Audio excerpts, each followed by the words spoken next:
Биздин экинчи бөлүк IT жооп, суроо жооп эксперттер менен конокто Калыс Осмонов, Мурат Жумашев, Эркин Касымов и Азамат Токтоконов. itjob.com суроолордо жооп берип атабыз. Вуз же курс деген жөнөкөй суроо экен. Кыргызстанда ITде Кыргызстанда курска барып үйрөнүп келген жакшыбы же вузга барып үйрөнгөн жакшы? Коюңар. Бир экөө айтса болот кадим. Бул суроо өзү холивор. Аз чоң чатак чыгып кетиши мүмкүн. Бир жалпы жооп жок деп ойлойм. Адам өзүнүн шарттарына карап чечиш керек.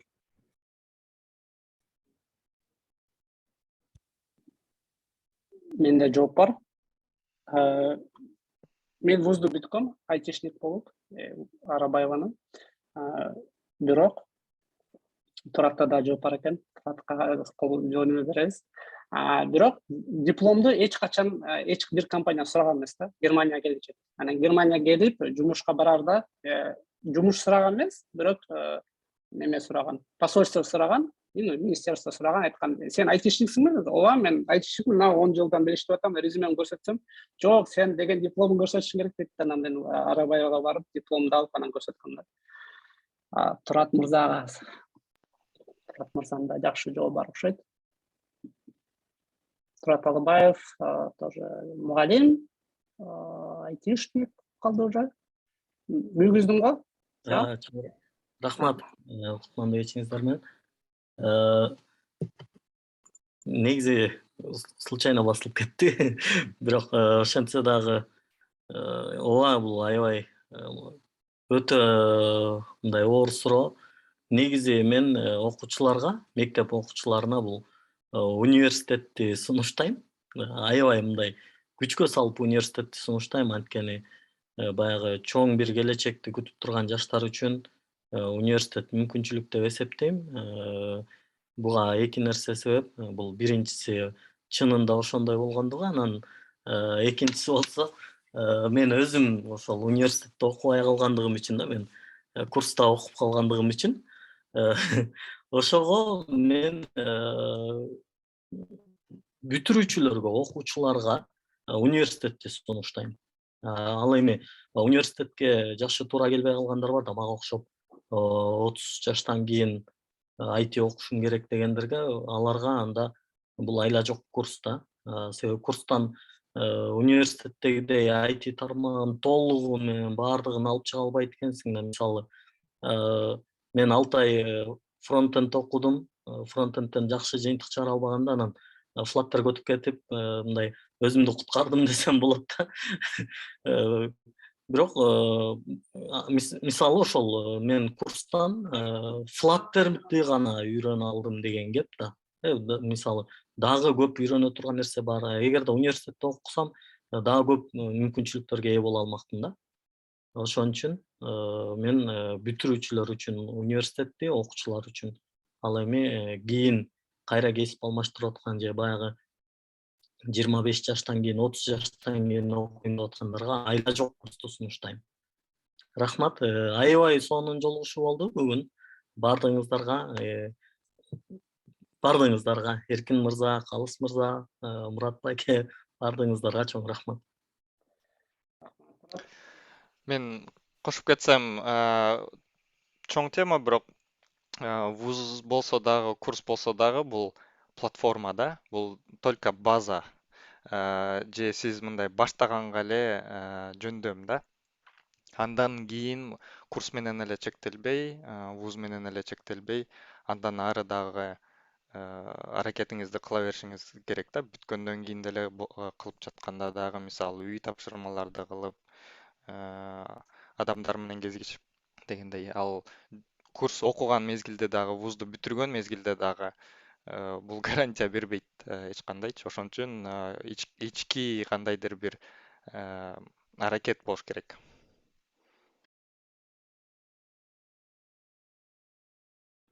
Жакшы, рахмат. Багдөлөт суроо атат, технический суроо экен. Азыр Redux колдоно берсем болобу же React өзү менен эле жазылсам жетиштүүбү дейт. Redux же React фронтенчтер. Мурат.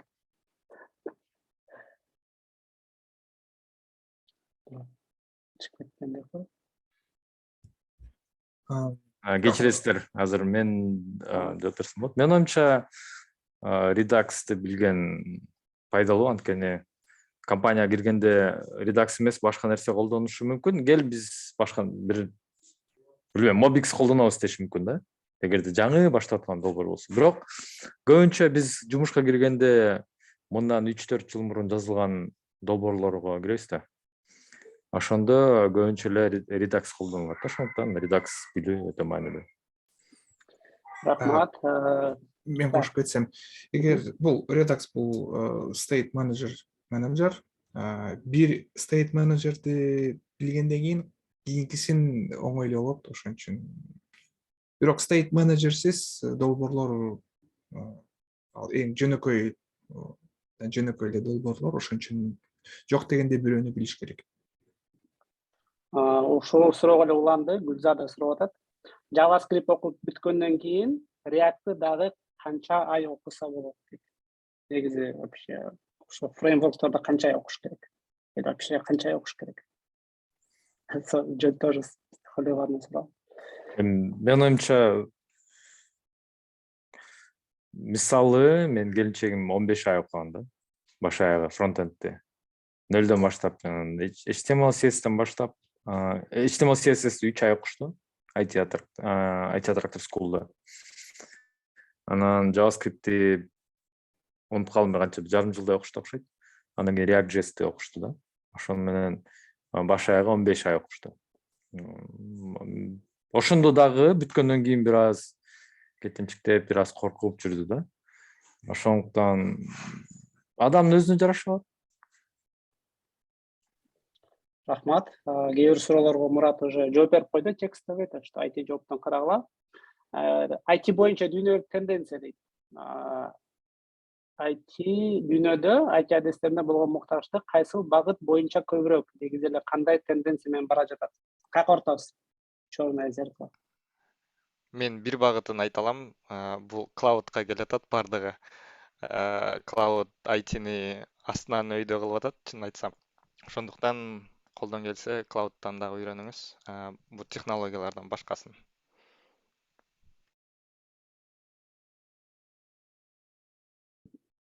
Калыс. Сен теорияларың бар, роботтор келип атат, машиналар жүрүп атат, холодильниктер өздөрү тамак заказ берет. Канча жыл болду бул вебти бүттү, өлдү деп айтышат. Веб 3 деп атат го, веб 3. Мобайл келди, веб өлдү деп, мобайл кайсы жакта, веб азыр кайсы жерде да. Баары бир веб дагы көп жыл актуалдуу болот. И вебтен эле баштаса, кийин башка жакка секирип кетесиңер. Так, Java жөнүндө суроо, Java программисттер барбы арабызда? Стажировкага Java девелоперди тандап алууда кандай техникалык талап дейт, скилл менен тандап аласыз дейт. Негизи окуп атканда Java боюнча деле бир өзгөчөлөнгөн талаптар жок окшойт. Силер мисалы курс өткөн болсоңор, курстан окуу программасы эсиңерде турабы? Ошол окуу программасы боюнча эле сурайт деп ойлойм да. Анан топ 100 суроо Java боюнча деп сурап койсоңор болот. Же болбосо интернеттен Google'дан издесеңер, англисче көп чыгат деп ойлойм. Top 20 questions on Java interview деп издеп койсоңор Google'дан чыгып калат да, менин оюмча. Анан ошо бул баягы эле сурайт болуш керек. Мисалы тилдин өзүнүн өзгөчөлүктөрүн сурайт, анан кийин баягы паттерндерди сурашы мүмкүн, менимче. Бирок паттерндерди жуниорлордон сурайт болуш керек. Ошо мен чын айтканда билбейм. Java боюнча иштеп көрбөгөндөн кийин айта албайм. Хорошо. Жаңы үйрөнүп жаткандарга кайсы программатор Программатор деген сөз бар. Кайсыл программа тилин баштоону сунуштайсыздар дейт. Мага Python жагат. Эгерде жаңы киришип аткан болсо Python. Бирок кээ бир жерлерде мындай талкуулар көрүп калгам да. Бул Pythonга көнүп алып эркелеп, анан берки чыныгы тилдерди анан колдоно албай кыйналып атышат депчи. Чыныгы тил бул жана Java, C# сыяктуу тилдерге өтө албай кыйналышат деп. Менин оюмча, билбейм, Python менен деле азыр көп нерселер жазса болот, бэкэндтерди жазса болот. Machine learning, data science менен алектенсе болот. Ошо анан ал жагын көп катыргандан кийин башка тил деген оңойлуу болуп калат деп ойлойм да. Анткени көп билим чогулуп калат да. Мен дагы Python'ды сунуштамакмын. Анткени динамикалык тил, көп нерсени, каталарды кечирет да. Ошо динамикалык болгон үчүн баштаганга оңой болот. Мен айтсам, Python албетте бул жакшы келатат. Бирок эгерде бирөө эле абдан эле кыйын программист, абдан кодер болом, жок только кодер болом десе, C-ден баштаса болот да, C++тан дагы баштагандарды көрүп калам. Бул айрыкча жана мектепте окугандар же университетте окугандар, C++тан баштагандар кийин код жазганда мындай эң негизгисин түшүнүп чыгат да. Python дагы бул жеңилирээк тил. Python баштаганга жеңилирээк, C++ оорураак, бирок нукурасы ошол жерде дегеним да. Мен бир суроо жоопту эстедим. Мындай суроо: кайсы Linux-ту колдоносуң деп суроо бергенде, мындай силердин тааныш гуру кайсы менен колдонсо, ошону колдонгула депчи. Эгер тааныш бир программист болсо, ошол кайсы тилди колдонот, ошондон баштагыла. Networking чөйрө решает. Дагы жакшы суроо, жана айтканга окшойбуз. Тил жөнүндө, бетсөйдө кыргыз тили эмес, анан программа тили эмес, англис тили, немис тили да. Бир суроо: Германияда немис тилин билбей иштесе болобу дейт бирөөсү. Бирөө экөөтөн анан эмне окшойт. Бирөө болсо англис тилин билбей туруп жумушка кирип кетүү канча пайыз ыктымалдуу дейт. Англис тилин билбей туруп иштесе болобу деген суроо. Мен жооп берсем болобу? Эгерде Бишкекте турган болсо, мен тааныштарым англис тилди көп эле адам билбейт да, бирок программист болуп иштеп эле жүрүшөт. Ошонан мисалы тааныштар иштеген компания жалаң кыргызча сүйлөгөн адамдар да. Мисалы мурун бул таң калыштуу көрүнүш болчу. Орусча сүйлөбөйт да, билбейт анткени тилге. Анан иштеп жүрүшөт эле. TypeScript колдонушат, мисалы, анан ошол эле AWS, Amazon менен иштешет. Азыр ошо сертификация өтөбүз деп атышат, бирок сертификация өтүш үчүн англис тили керек сөзсүз түрдө. Бул бир. Экинчиси, англис тилин билген адамдар, ошол англис тилин билбесең, менин оюмча бир айлыктын бир айнек патология бар. Албайсың ошочу. Көрүнүп турат, ары өтүп депчи, бирок албайсың, тил билбейсиң. Анан тилди үйрөнүп алгандан кийин эле дүйнө жүзү тим эле эшигин ачат. Анан тияктан Украинадан келет, эң биринчи биздикилер көбүнчө украиналыктар менен иштейт эмеспи? Jinny Chekitko деген сайт аркылуу жумуштап. Ошол жерден башталат айлыктар, $1,500, $2,000, $3,000 деп. Ошондо жакшы айлык табам десең, али жок окушуң керек. Анан буга чейинки бир суроо эгерде JavaScript айтып коеюн. JavaScript жакшы жери ушунчалык маалымат көп JavaScript боюнча интернетте. Курстар ушунчалык көп, ошондуктан жаңы үйрөнүп аткандар үчүн экинчи тил деп ошо JavaScript-ти сунуш кылмакмын. JavaScript-ти үйрөнүп жүрүп, аны менен иштеп жүрүп, акырындап TypeScript-ке өтүп кетишти эле, оңой эле экен. Ошо мен өзүм күбө болдум. Ошо тегеремде чөйрөмдөгү адамдар ошо JavaScript-тен TypeScript-ке өтүштү. TypeScript-тен кийин анан Dart, анан кийин Java, C# ушул сыяктуу тилдерге акырын өтүп кетсе болот экен да. Ошо. Тил жагынан мен тил билбейм. Англис тилинде жакшы билчү эмесмин, немис тилинде жакшы билчү эмесмин, бирок тил билбейм деп эч качан жумушка барбай койчу эмесмин да. Жок, билем, үйрөнөм, аракет кылам деп атып азыр Германияда отурам, немис тилине иштейм. Үйрөндүм, эптеп,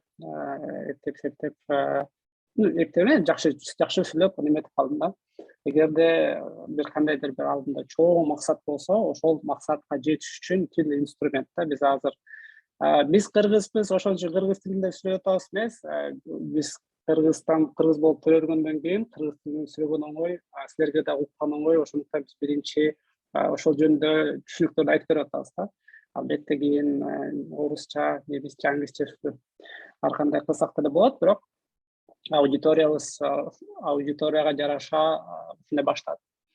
Анан биринчи ошол программаны тандап, өзүнүн максатын тандап, ошол жака кете берсең, албетте Мурат айткандай, документациялар жок болсо, өзүң эле изденип, окуп аракет кылып баштайсың. Жанагы Python жөнүндө дагы сурап аткандай бир суроо беретпи, бербейт деп ойлодум, бирөө берди. PHP, PHP тилин үйрөнүү азыркы учурда канчалык актуалдуу ролу бар? Мен ушул суроого жооп берип коеюн, эгерде Бишкек жөнүндө айтып турган болсок, мен бир компанияны тааныйм да. Алар атайын Attractor School'га барып, бир курс ачкыла деп, ошол жерден студенттерди окутуп, анан студенттерди жумушка алышты да. Growwave деген компания. Анткени алар ошо PHP жазышат. Анан эми бул элдин баары ой PHP модадан калып калды деп эч ким окубай калды дүйнө жүзү боюнча. Ал эми калп айтпайм, бир дүйнөдө ошо сайттардын бир 60-70% PHP'де иштейт окшойт да азыркыга чейин. Ошондуктан өткөндө бир рекрутер менен сүйлөшүп калдым, Кыргызстанда, Бишкекте жашайт. Ошо чет рекрутер издеп атыптыр да. PHP аябай зор акчасы ушунчалык көп, айлыктары чоң, биз төлөгөнгө даярбыз, PHP программисттер таап бергиле деп, бизге абдан керек болуп атат деп издеп жүрүшкөн да. Мурун жазылып калган нерселер көп да PHP'де. Ошон үчүн PHP'ни менин оюмча актуалдуу деле айтса болот да. Анан ошо азыр PHP жаңы версиялар чыгып атат, аябай кызыктуу деп айтышат. Мен өзүм аны менен мындай кичине эле убакыт иштегем, ошон үчүн көп деле айта албайм ал тууралуу. Мен мындай деп айтсам болот PHP жөнүндө. Өзүм ушу Бишкекте жүргөндө мындан ары бир 7-8 жыл мурун өзүм C# .NET программистмин да, анан C# жазып жүргөн мезгилде бир жумуш чыгып калды Бишкектен, PHP деп. Анан мен ошондо алып аткан мезгилдеги зарплатадан өйдө беришти да, бир нече өйдө. Анан ары карап бери карап барбай койдум да өзүмчө. PHP'ге кызыкпай койдум. Зарплатасын көп дагы берип атса. Анан Мурат, бирок туура айтып атасыз, интернеттин бир 70тен деле көп болуш керек пайызы PHP'де турат да. Мунун жакшы жерлери рынок бар. Эгерде PHP'ни билсеңиз, жумуш тапса болот, жакшы зарплаталар бар. Жаман жери болсо, эми мындай айтканда программчылардын арасында котировать этилбейт биринчиден, мындай ошондой немеси бар да, мындай рейтинг же ою бар. PHP бул жаман тил дегендей бир ою бар, жаман жери. Анан экинчи жери айтып кетпедимби? Азыр IT көбүнчө мындай клаудка ооп баратат. Клауддун баары IT-ни астыдан үстүгө кылып атат деп. Анан ошол клауд PHP'ни канчалык деңгээлде саппорт кылат, ошол дагы суроо да, ошону да караңыз да. Себеби жаңыдан окуп баштап атсаңыз, PHP'ни үйрөнөм деген балким жакшы выбор болбой калышы мүмкүн да. Себеби жаңы үйрөнүп баштап атсаңыз, сиз мындан бир 5-10 жыл алдын ала карап ойлонушуңуз керек да. Себеби жаңыдан үйрөнүп баштап, анан тажрыйба алып, неметкичек деле бир ошо 5-10 жылда кайсы технологиялар актуалдуу болот деген суроону беришиңиз керек да өзүңөргөчү. Анан PHP бул колдонулуп келатат, көп интернетте турган тил, бирок перспективасын эми ошо билбейм да жакшы. Себеби ошо котировать этилбейт да жакшы. Ошонусу бар. ооба веб-сайттардын 70% PHP, бирок бул болгон эки эле долбоор MediaWiki менен WordPress. Ошондуктан жаңы жакшы фреймворк бул Laravel. Ошол канча пайыз? Менин оюмча аз деп ойлойм. Ошондуктан ооба жакшылап изилдеп туруп анан башташ керек технологияны. Ооба.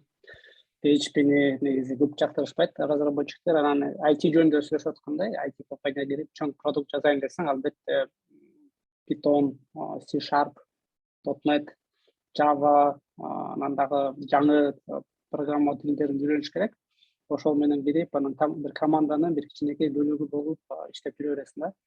Анан эгерде өзүң үчүн бат-баттан бир сайт жазай коюш керек, анан бир шаблон сатып алып кое коюш керек десе, WordPress оңой. Жеке мен үчүн да. Ошол эле IT жооп WordPresстен жазылган. Өткөн Жылдыз академиянын студенттери азыр жаңыдан HTML, CSS окуп атат, анан алар качан тил үйрөнүп, анан бизге бэкэнд жазып берип, анан биз аны фронтендин жазачакты дагы канча жылдар өтөт или айлар өтөт. Ошондуктан биз даяр CMS-ти алып колдонгонбуз. И ошондойлор көп интернеттин 60-70% WordPress алып эле коюп коет. Анткени кандайдыр бир гипотезаны текшериш үчүн оңой кетет да. Анан жумуш издейм, жумуш табам, бир мага жумуш бергиле деп келе дегенден майндсеттен дагы кичине жаңы майндсет коюш керек, берем депчи. Биз ошол портал ачып койдук, IT жооп суроолорду жайнап чыгарып койдук. Анан албетте көбүңөр ал суроолорго жооп билесиңер да. Или өзүңөрдүн оюңар бар кандай жооп. Анан ошону коркпой барып жазгыла. Силердин жазганыңар башка бирөөгө дагы бир жакшы кеңеш болот. Ошентип жоопторду жазсаңар, ал ар кандай ойлордон кийин анан бул өтө жакшы экен деп ошону кабыл алып өнүгөт. Анткени биз бул жакта түнү бою отуруп баарына жооп бере албайбыз албетте. Ошондуктан ошол чөйрөнү жасап, бирибизге жооп суроо кылып жардам берсек болот. Анан азыр дагы бир Азамат Жаманкулов сомсоо бериптир. Комплекс самозванца. Любой компанияга иштесем болобу же бекер суроо чоң экен, бирок темасы комплекс самозванцада болуп, комплекс самозванца деген эмне биринчи? Анан ошонун айынан компанияга баргандан коркуп, мен иши опытым жок экен деп бекер эле суроону өзүнө койчу. Курсту жаңы бүткөндөр арасында көбүнө эсе комплекс самозванца же өзүнө ишенбөөчүлүк күчтүү болуш керек. Ошол себептен любой гана компания болбосун, эптеп эле кирип иштесем болду, башында бекер болсо да макулмун деген майндсет туурабы же жана сиздер эксперт катары кандай көз карашасыздар? Ушундай ой жүгүртүүдөн кантип аттап өтүп жана арылуу мүмкүн? Өйлөр жок экен.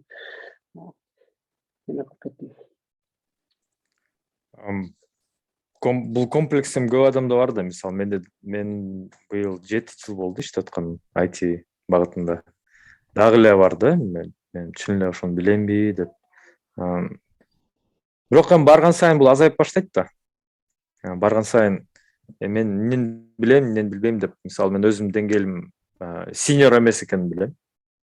Бул мен үчүн нормалдуу нерсе да, ооба. Мен анчалык жутуп умтулган жокмун, ошон үчүн деңгээлим ошойдон калып атат. Мен да өнүгүшүм керек деп мен билем да. Бирок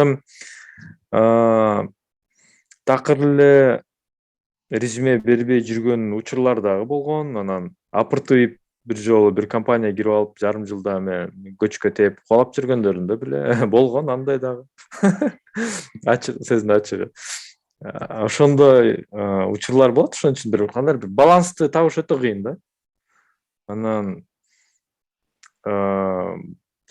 аракет кылыш керек, улам иштеп туруш керек, долбоор жазып, мону жасай аламбы деп. Анан билбейм, бир мисалы ошол эле тажрыйбалуу чөйрө деп бир нече жолу айттык. Ошо кандай бир программисттердин чөйрөсүндө жүрөбүз дейли. Анан могу нерсени жасаш канчалык оңой, кыйын деп, мисалы дароо айтыш баары кыйын да. Мисалы Instagramдын көчүрмөсүн жасаган орбу кыйынбы депчи. Мында функционалдарын карасаң оңой эле, бирок жанагындай миллион миллиарддаган колдонуучуларга масштабдоо өтө оор болуп калат туура. Ал такыр башка нерсе болуп калат. Бирок принциптери боюнча мындай жөнөкөй эле крут да. Create деле read update delete. Ошондой нерсени жасаган билбейм, бардык эле курстарды бүткөн адамдар жасалат окшойт деп ойлойм. Эгерде ошол нерсени билсең, анан кийин ошол нерсени жаза албай атсаң, демек сен чын эле билбейсиң да. Ошондо бул мындай ачуу чындыкты кабыл алып, өзүң жөнүндө бир туура айткан болсоң, мен оюмча бул жардам берет. Эгерде сен ошондой нерсени крутту жасап, анан кийин ой мен дагы билбейм десең, анда бул туура эмес. Бул жанагындай синдромго туура келип атат да ошо. Мен оюмча көбүрөөк майктешип, көбүрөөк жана достор менен чөйрөдө сүйлөшүп турсаңар, ошол пайдалуу болот да. Ошол арылууга жардам берет ошо комплекстен.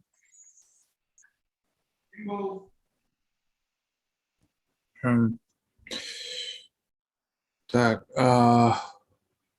ну, мен чын айтсам түшүнбөйм эмне синдром экенин. Мүмкүн мен иштеген жумуштарда такай мага фидбек берип турчу. Терс болсо терс, жакшы болсо жакшы фидбек беришет. Ошон үчүн такай өзүмдү пульсумду кармап турам да.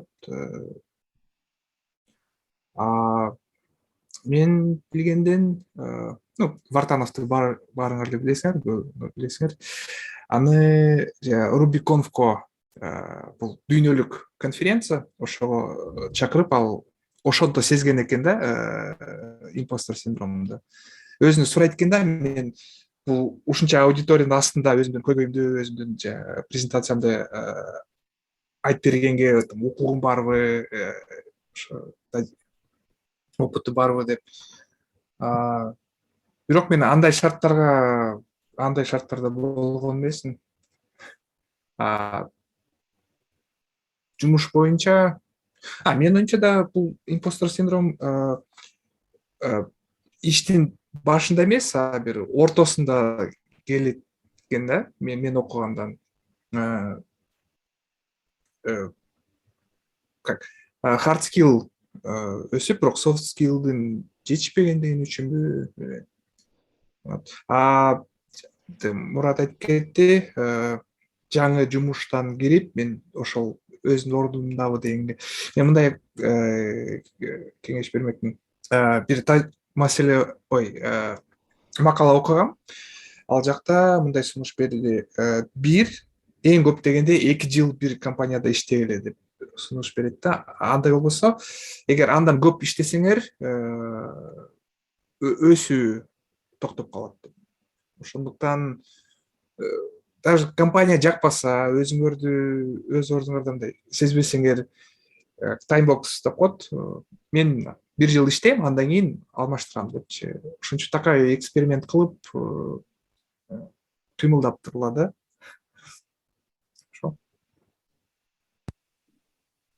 Ошол таймбокс жөнүндө да жакшы айтып кеттим.